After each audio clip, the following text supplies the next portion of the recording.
Welcome to SV6 news సమగ్ర సమాచార వారధి. టుడే జూన్ 2వ తేదీన తెలంగాణ ఆవిర్భావ దినోత్సవాన్ని పరేడ్ గ్రౌండ్లో దశాబ్ది వేడుకలను ఘనంగా నిర్వహిస్తామని మంత్రులు పొన్నం ప్రభాకర్, జూపల్లి కృష్ణారావులు తెలిపారు.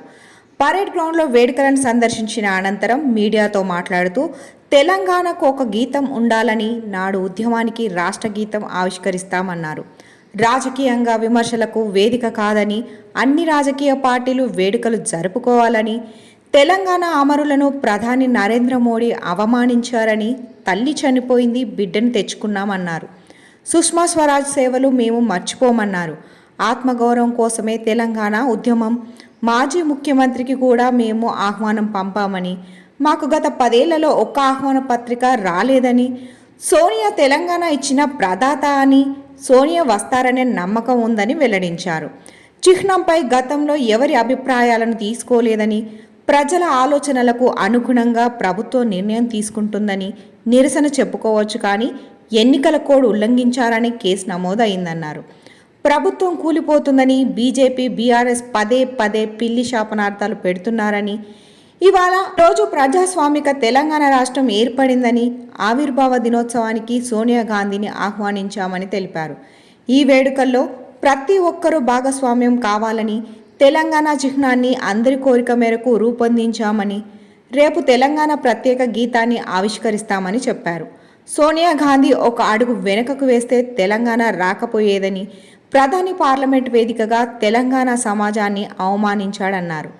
ఆత్మగౌరవం కాపాడే విధంగా ప్రభుత్వం కృషి చేస్తోందని, రాజకీయాలకు అతీతంగా మాజీ ముఖ్యమంత్రి కేసీఆర్ను ఆహ్వానించామని తెలిపారు.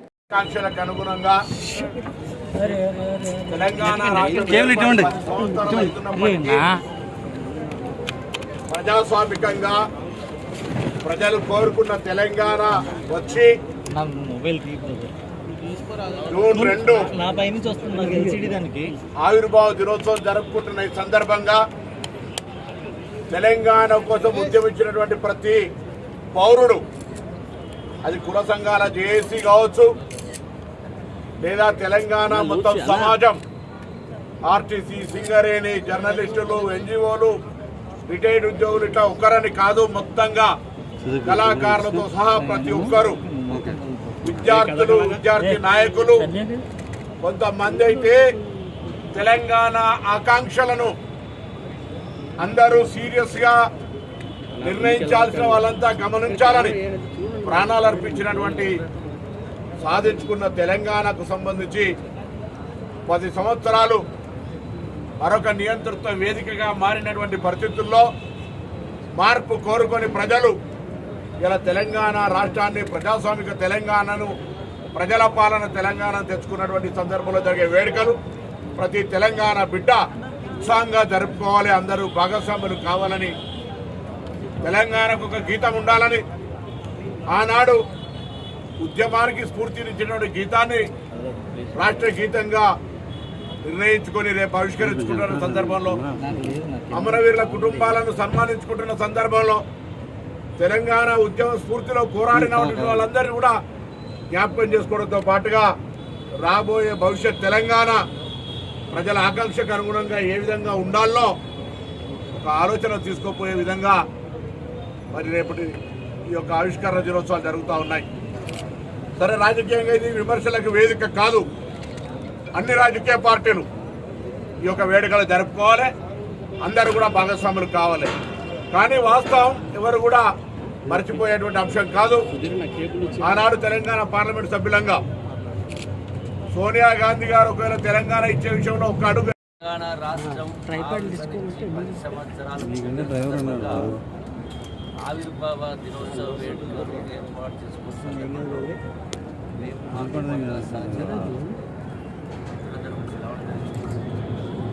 చాలా సంతోషంగా ఉంది. గతంలో ఎందుకంటే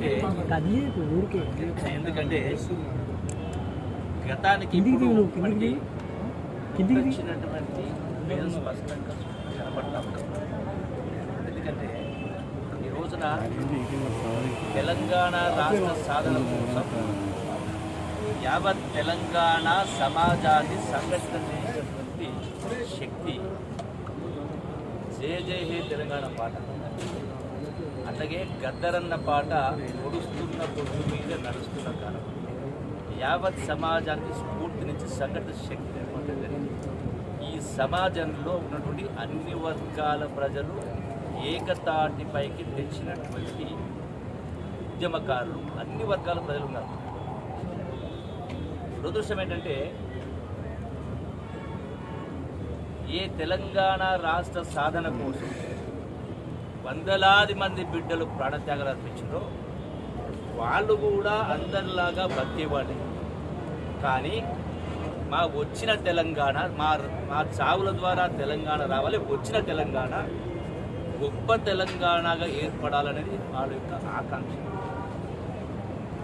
గత నాయకుల మాటలు చెప్పాలంటే ప్రపంచంలోనే అతి గొప్ప ఉద్యమం, ప్రపంచమే గర్వించదగ్గ ఉద్యమం అంటే పరిపాలన కూడా ఆ స్థాయిలో ఉండాలని ఆ అమరవీరులు ఆకాంక్షించారు.